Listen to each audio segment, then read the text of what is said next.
Tout se passe bien en fait du point de vue des 1% qui se gavent comme jamais. Les banques qui devraient être en prison pour faillite frauduleuse, leurs patrons se font mieux payer que jamais et arrivent maintenant au gouvernement des différents pays. Je trouve que la situation est pas du tout catastrophique pour ceux qui financent les campagnes électorales des élus. Étienne Chouard. Je pense que c'est une erreur de penser que les politiques sont impuissants ou incapables ou ne comprennent pas, en faisant comme s'ils servaient l'intérêt général, et pour servir l'intérêt général, effectivement, ils sont pas bons.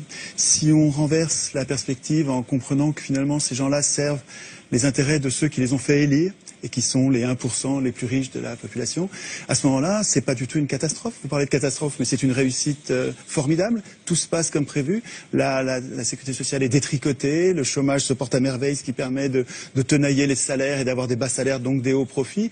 Donc tout se passe bien, en fait, du point de vue des 1% qui se gavent comme jamais.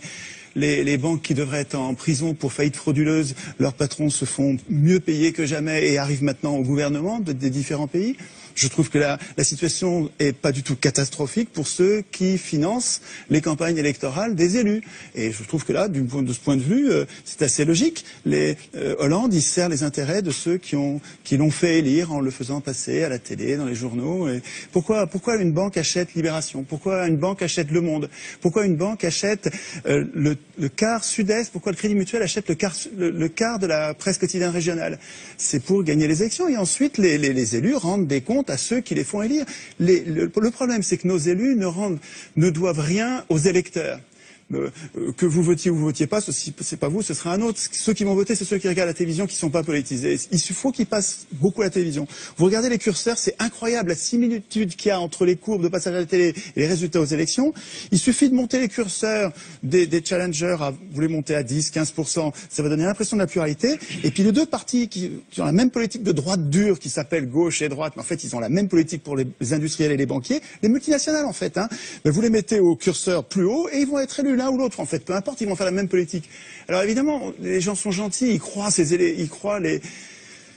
les candidats au moment des campagnes électorales, et c'est notre gentillesse qui fait la déception après. Mais enfin, après 200 ans d'échec du suffrage universel, qui permet aux riches d'acheter le pouvoir politique, depuis qu'ils écrivent les constitutions, ces gens-là ont mis en place un système, d'abord censitaire, là au moins c'était clair, et ensuite universel quand ils sont aperçus. Tocqueville disait très tôt, donc début du 19e siècle, il disait « Je ne crains pas le suffrage universel, les gens voteront comme on leur dira ». Et ça fonctionne très bien. Donc, le fait de désigner des maîtres au lieu de voter des lois est une imposture politique. Nous ne sommes pas en démocratie. En démocratie, nous voterions nos lois. Nous-mêmes, un homme, une voix pour voter les lois, pas pour désigner des maîtres. Le fait de nous imposer de désigner des maîtres est une supercherie. Ça donne un résultat plutocratique avec les riches qui dirigent depuis 200 ans. Alors aujourd'hui, on arrive dans une crise parce que le capitalisme n'arrive pas à verser suffisamment de salaire pour vendre leur camelote. Alors effectivement, ils prétendent que le système est en crise comme si c'était un accident. Mais c'est pas du tout un accident. Les choses se passent comme d'habitude, avec une impuissance politique. Vous avez raison sur l'impuissance politique, mais cette impuissance politique, elle est programmée. Il y a un endroit où il est écrit que le peuple n'a aucune puissance. Ça s'appelle la Constitution. Le problème, c'est que tout le monde s'en fout. Nous nous foutons de la Constitution. C'est bien fait pour nous. C'est pas la faute des affreux qui dirigent, c'est notre faute à nous de pas écrire notre Constitution dans laquelle nous prévoirions notre puissance.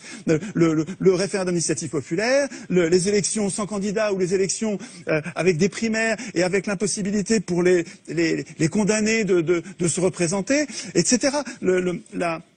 Notre impuissance tient à notre démission du processus constituant. Et tant qu'on bavarde sur ce que font les représentants politiques qui sont les représentants des riches, on passe à côté de la cause de nos problèmes. Donc il me semble qu'en recentrant la réflexion sur la cause de nos problèmes, on arrive à trouver des solutions.